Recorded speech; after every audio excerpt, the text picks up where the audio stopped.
Hi guys, ഇന്ന് നമുക്ക് ഒരു കൊഴുക്കട്ട ഉണ്ടാക്കിയാലോ. ഒട്ടും പൊട്ടി പോകാത്ത നല്ല അടിപൊളി ടേസ്റ്റിലൊരു കൊഴുക്കട്ട എങ്ങനെ ഉണ്ടാക്കാൻ നോക്കാം. അതിനായിട്ട് കുറച്ച് വെള്ളം അടുപ്പത്ത് വെച്ചിട്ട് ആവശ്യത്തിനുള്ള ഉപ്പും 1 ടേബിൾ സ്പൂൺ പഞ്ചസാരയും കൂടെ ഇട്ടിട്ട് നന്നായിട്ട് തിളക്കാനായിട്ട് വെക്കുക. ഇനി നമ്മൾ എത്രയാണോ പൊടി എടുക്കണത് അത്ര പൊടി എടുത്തിട്ട് ഈ തിളച്ച വെള്ളം കുറച്ചായിട്ട് അതിലേക്ക് ഒഴിച്ച് കൊടുത്തിട്ട് സ്പൂൺ വെച്ചിട്ട് നന്നായിട്ട് ഇളക്കി കൊടുക്കുക. ഇനി അതൊന്ന് നന്നായിട്ട് കുഴച്ചെടുക്കണം. ഇനി നമുക്ക് അതിലേക്കുള്ള ഫില്ലിങ്സ് തയ്യാറാക്കാം. കുറച്ച് വെള്ളം അടുപ്പത്ത് വെച്ചിട്ട് ആവശ്യത്തിനുള്ള ശർക്കര ഇടുക, 2 ഏലക്ക പൊടിച്ചതിട്ട് കൊടുക്കുക, 1 ടീസ്പൂൺ നെയ്യും കൂടെ ഇട്ട് കൊടുത്തിട്ട് അത് നന്നായിട്ട് മിക്സ് ആവുമ്പോൾ ചിരകി വെച്ച തേങ്ങയും കൂടെ ഇട്ടിട്ട് അതൊന്ന് കുറുക്കാനായിട്ട് വെക്കുക. അടി പിടിക്കാതെ നോക്കണം. ഇതാ ഈ പരിവാകുമ്പോൾ നമുക്ക് ഫ്ലെയിം ഓഫ് ചെയ്യാം.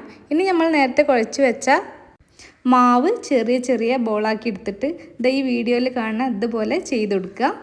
ഇനി നമ്മൾ തയ്യാറാക്കി വെച്ചിട്ടുള്ള ഫില്ലിങ്സ് അതിലേക്ക് ഇട്ട് കൊടുത്തിട്ട് അതൊന്ന് അടച്ചെടുക്കുക. കൈ വെച്ചിട്ട് തന്നെ ചെയ്തെടുക്കുക. അപ്പോൾ അത്രയേ ഉള്ളൂ. അപ്പോൾ എത്ര എണ്ണാണോ നമുക്ക് വേണ്ടത് അത്ര എണ്ണ നമ്മൾ ഇതുപോലെ തന്നെ ചെയ്തെടുക്കുക. ഇനി നമുക്ക് വേണ്ടത് ഈ ചെയ്ത് വെച്ചതെല്ലാം നമുക്ക് ഒരു ഇഡ്ഡലി തട്ടിലിട്ടിട്ട് നന്നായിട്ട് ആവി കയറ്റി എടുക്കണം, നല്ലോണം വേവിച്ചെടുക്കണം. എത്ര എണ്ണ ഉള്ളത് അതെല്ലാം അതിലേക്ക് ഇട്ടിട്ട് ആവി കയറ്റി വേവിച്ചെടുക്കുക. അപ്പോൾ കൊഴുക്കട്ട ഇവിടെ റെഡി ആയിട്ടുണ്ട്, നല്ലോണം വെന്തിട്ടുണ്ട്. അപ്പോൾ അത്രയേ ഉള്ളൂ. നമ്മളെ കൊഴുക്കട്ട വീഡിയോ എല്ലാവർക്കും ഇഷ്ടമാണെങ്കിൽ എല്ലാവരും സപ്പോർട്ട് ചെയ്യുക. കൊഴുക്കട്ട ഇഷ്ടമുള്ളവരാണെങ്കിൽ വേഗം പോയി ഉണ്ടാക്കി നോക്കിക്കോളി, വളരെ എളുപ്പമാണ്.